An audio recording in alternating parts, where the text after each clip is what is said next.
Since lockdown and even before that, since OTT became mainstream, there's a constant debate going about theaters versus OTT platforms. And there are questions like, are theaters dead? Is OTT the future? So in this video, let's dive deep into it and understand the situation. Hello guys, I'm Nona and let's start. So first we'll talk about the business side of it and then we'll talk about the audience side of it. So first understand how the theater system works. A producer makes a film.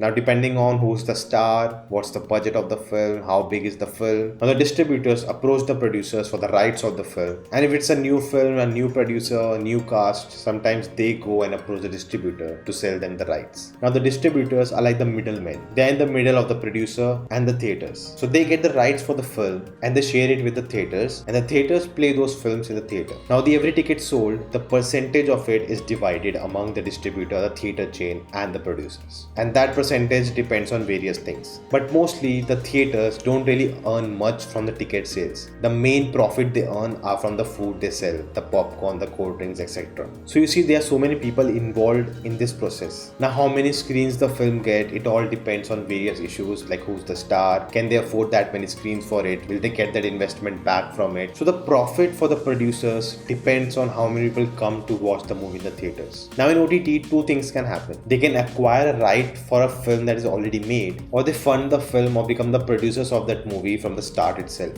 Now recently we are seeing so many movies being acquired by the OTT platform. The platform goes to the producers, they make a deal, decide on an amount, and the OTT platform buys that film from the producer. Now the producer is done, he got his money and that's it. Now it doesn't really matter if the film does good or not on the platform at all, because he has already made his money. But of course every producer would want his film to do well, because if it does well, the platform and the producers will build a trust among them, and the producer can take more of his films to the platform, and he can ask for more money because he has proved himself with his previous films. But the producer does not have any tension if it works or not. Whereas in theater, until the film is running, the producer is in tension. He needs to get that box office collection to get return of his investment and earn profit over it. Now what has happened is, indie films or small budget films, it's easier for them to just release the film on OTT directly, because they'll get their assured amount back and they don't have to fight over box office results. Because we have seen in the past that small films don't even work, doesn't matter how good they are, and it's a very safe bet to release the film on OTT than in the theaters. Now with the lockdown, even some bigger budget films which would have done really good at the theaters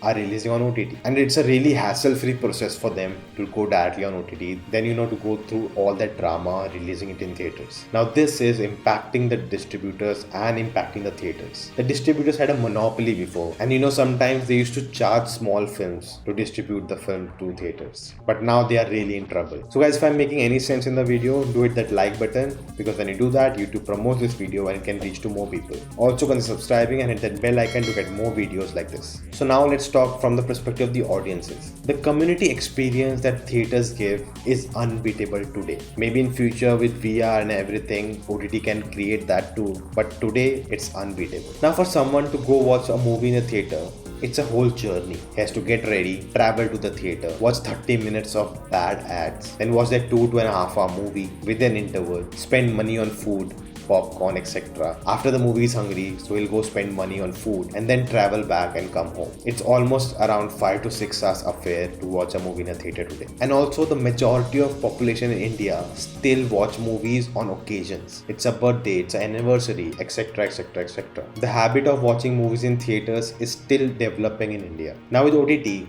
except that community experience of a theater, it saves money, it saves time, and it somewhat gives ease of mind to the viewer. You can just lie in your bed and watch a movie. You can pause it, you can rewind it, you can watch the movie in installments, no problem. For the first time, the viewer has the power to how to consume content, and that is just bigger than anything else. Now the OTT platforms really don't care if the movie is good or not. They just want people to come on the platform, that's it. If a big hyped film can get a lot of people to take the subscription, yearly or monthly, doesn't matter, to bring them on the platform, they will get exposed to other content on the platform. Now that the person has spent that money, they want to utilize it. So they'll watch more stuff, they'll get used to it, they'll get addicted to it, and they'll keep subscribing. And that's the point for OTT. They don't care how good and bad the film performs. Also remember, they are single corporation. They are backed by so much money that if something fails, that really doesn't hamper them. Whereas in the theatrical business, there are so many players. If the film doesn't work well, it's a disaster for everyone. Take the example of Amazon. They just offer a yearly subscription for just $1,000. Now if you want to watch something on Amazon, you buy the yearly plan because that makes more sense, because a monthly plan is $150,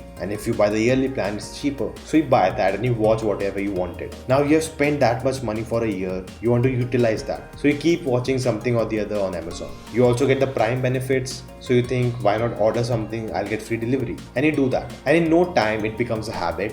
You get addicted to it, and it becomes a necessity in your life, and you become a permanent subscriber of Amazon. And that's how it works. A year is a long time to get you hooked. Now the pandemic and the lockdown has acted as a catalyst. Everyone thought it's just 1 month or 2 months, everything will be back, everything will be fine. But no, it's been 6 months now, and 6 months is enough time to change people's habit, to change people's psychology. People are becoming habitual of watching movies on OTT platforms, watching it in their bed. It will take a lot of effort to get them out of their bed to come to a theater to watch a film. Of course, the movie lovers like me, we would go to theaters. But the common man who did that occasionally just to experience movies now can do it on his screen. Then why would he come out? We are more content hungry than ever during the lockdown. The OTT platforms are serving us with web series and even new blockbuster movies. And theaters are just losing. Every day some theater or the other is shutting down. The single screens will not survive at all. All the people who got unemployed because the theaters are closed, they'll move on. They have to do something else. And due to all this, the business side and the audience side, I say this, that the OTT is the future. So guys, if I made any sense in the video, do hit the like button, share this video, and let me know in the comments your thoughts on this. If you haven't subscribed yet, check out the videos, and if you like them too, do consider subscribing, and I'll see you next time. Stay home, stay safe.